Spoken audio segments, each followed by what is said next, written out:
Le fait que Michel n'ait pas de dentier, est-ce que c'est un message politique? Ah bah oui, lui c'est le sans-dent absolu. Hein. Non mais, bah écoute... C'est visionnaire. C'est complètement visionnaire par rapport à la gaffe qui va certainement précipiter François Hollande. Je sais pas, encore plus bas dans les sondages, je ne sais pas comment c'est possible. Je pense que là, ça va être compliqué. Et c'est vrai qu'effectivement, Michel n'a pas de dents en haut, donc mais en même temps, quand il enlève son dentier, ça lui donne parfois des profils assez, assez étonnants, dont nous avons aussi profité, on doit bien avouer. Un peu comme dans Goya, enfin, parfois il a tellement de têtes différentes dans le film qu'il est vraiment hallucinant. Donc il n'y a pas besoin de prendre plusieurs acteurs. Ben non, justement, c'est ça qui est dingue. L'acteur perdu. Non, mais je sais pas, il peut être Céline ou Iggy Pop, ou c'est complètement fou. Quoi. J'adore Michel, sa façon de jouer, sa douceur, son calme, sa grâce, c'est incroyable. Quoi. Une scène comme ça, il y a vraiment très peu de gens qui peuvent donner de l'émotion dans une scène comme ça. Je me souviens dans Mammouth avec Depardieu, c'était tellement beau quand il revient chez sa femme à la fin, qu'il monte l'escalier simplement de son pavillon, mais ça prend des proportions folles, de gravité, de puissance et tout. Et lui, c'est pareil, ça prend vraiment une poésie tout de suite, parce qu'il a un rythme qui est bien à lui et qui est assez inusité en fait. Ah non, alors justement, lui, il voulait absolument pas qu'il y ait ces textes dans le film, quoi. Il voulait vraiment être acteur et c'est tout. Il voulait vraiment qu'on sépare les deux. Et à un moment, d'ailleurs, on avait été tentés au début en nous disant, est-ce qu'on peut, tu crois que des bribes de tes poèmes dans le film, ça pourrait être intéressant? Il m'a dit, non, je veux vraiment pas.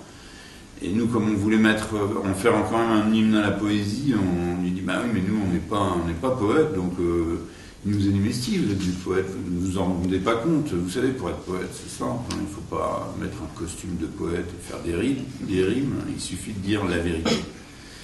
Donc, allez chercher dans votre cerveau, dans votre cœur, allez chercher votre vérité. Donc, nous, avec Gus, on a écrit ce qu'on pensait du monde, sans phare, quoi. Et il se trouve, effectivement, on nous dit, mais est-ce que c'est du Houellebecq? On nous dit, mais de qui sont ces poèmes? Je suis désolé, mais c'est de nous. Nos monnaies, c'est nous. C'est-à-dire, on a mis il y a un truc qui s'appelle le fonds de soutien automatique. Donc, on avait gagné, que je dise pas de bêtises, genre 60 000 euros en fonds de soutien. C'est pas de l'argent, mais c'est 60 000 euros que tu dois remettre sur un autre film.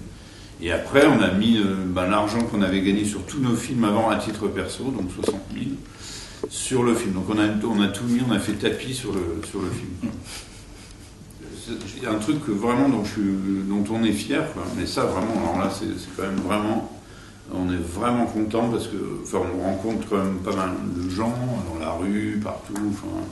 Puis bon, les Groenlandais sont plutôt... les gens qui nous connaissent, ils n'hésitent pas à nous parler, quoi. Et donc, à chaque fois, ils nous disent, mais à chaque fois, ils ont un film différent préféré, quoi. Et ça, c'est vraiment chouette, parce que si tout le monde nous disait, mais alors là, qu'est-ce que c'était bien,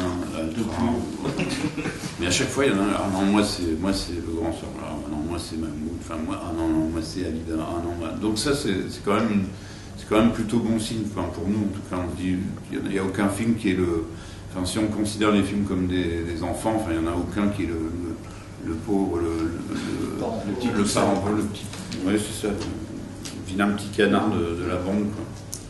En fait, ça dépend des films. Les premiers, on les a vraiment écrits ensemble, puis après, petit à petit, puis moi j'habite à Angoulême et tout, donc c'est compliqué dans nos réunions, et celui-là, on l'a vraiment écrit comme il fallait l'écrire vite. On a écrit chacun la moitié, quoi, de notre côté, sans en référer à l'autre. Et on a mis le tout ensemble, on a pris une après-midi pour changer l'ordre, et hop, c'est collé, quoi. Donc c'est quand même qu'on a une forme de complicité étonnante, quoi. C'est-à-dire que la façon de parler du personnage, on n'avait pas vraiment décidé, mais on s'est retrouvé à écrire, on s'envoyait quand même les textes, ça n'a pas été une surprise générale, on s'envoyait quand même les textes au fur et à mesure, mais en tout cas ça collait, quoi, donc, Et par exemple, la fin, c'est... Alors la fin, mais là, la fin, c'est pour ça que On c'est en la fin. parle pas, mais Ouais, la fin, c'est Baudelaire. Donc là, pour le coup, c'est notre grand. donc c'est Assim, hein, en plus. Ouais, là, c'est pour ça qu'on l'a remercié au début du film. Ah ouais. Parce Parce qu'on voulait pas le signer à la fin. Ça aurait fait un peu. Enfin, si on avait fait le pop puis on met Charles Baudelaire. Non, à la fin, on voulait vraiment que ce soit une vraie idée de la mort. C'est-à-dire que le spectateur ne puisse se raccrocher à rien, à aucun mot, aucun logo, qui soit qui soit vraiment mis face à sa propre mort. Donc on voulait rien mettre à la fin, tout au début. Et le budget maillot, parce que c'est le vintage Bic, c'est quand même... Alors là, tenez-vous bien. Non, mais là, c'est vraiment un choix. choix. À la surface de ma mémoire. Ben, en fait, ça, c'est encore une histoire, mais il y en a quand même quelques-unes. C'est qu'on voulait qu'il ait un maillot de cycliste pour une simple raison, c'est que parce que ensuite on savait qu'on allait se retrouver dans la montagne pendant 1h30. Et s'il avait eu une teinte de maillot, qui passe partout, au kaki, ou carrément, comme on savait qu'on l'aurait aussi en petit, on savait qu'on ne le verrait pas, ou on s'interdirait de faire des scènes avec tout petit. Par exemple, quand il est sur le barrage, il paraît comme une fourmi. Donc s'il avait été en plus en bleu ou en kaki, c'était foutu, quoi. Donc on voulait une teinte vive, et donc on s'est acheté des catalogues puis sur internet, etc. Mais voir tous les maillots de cyclistes qui ont existé dans l'histoire du cyclisme, et on a vraiment flashé sur le maillot Bic, sur la couleur du maillot, le logo, on trouvait que c'était magnifique. Orange. Ouais, voilà. Et donc on a demandé à Bic, et comme c'était un film sur le suicide et tout, ils n'ont pas voulu.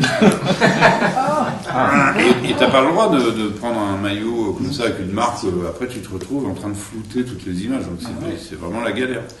Donc, et là encore, Michel nous a sauvés. Il s'est souvenu que la baronne Bic adorait ses livres, et envoyait des livres à Flammarion, avec à chaque fois il avait fait plusieurs dédicaces à la baronne, etc., qui est maintenant retraitée près d'un lac en Suisse, quoi. Donc Michel a pris sa plus belle plume et il a demandé à la baronne de faire en sorte qu'on puisse nous prêter des maillots, et donc ça s'est redescendu au service commercial, je sais pas quoi, et ils nous ont donné 3 maillots, mais pas d'argent, ça. Mais déjà, c'est super, c'est la réalité, c'est oui, c'est baronne. bien sûr, c'est dingue. Il ment pas. Non, franchement. C'est incroyable. Non, mais attends, encore pire, c'est que 3 maillots, mais il n'y avait qu'une taille possible. Enfin, ils n'avaient pas de. Donc, Les autres, c'était... non, mais on ne savait pas. Tu vois, et nous, on ne voulait pas prendre le risque de lui faire essayer le maillot à Paris, parce que si c'était trouvé ridicule, comme pareil, il était capable de ne pas venir. Tu vois, tout ça était très fragile quand même, tu vois. Enfin, donc on s'est dit, tant pis, on le mettra au dernier moment. Donc quand il est arrivé, il est sorti du train, on a tout de suite fait un essayage du maillot, et c'était impeccable. Et c'était tellement impeccable, et comme on n'avait pas prévu de tourner, qu'on a quand même tourné 2 scènes avant que le soleil se couche, là, avec lui, comme ça, pour le mettre en jambe avant le début réel du tournage, quoi. Non, c'était bien. Ouais.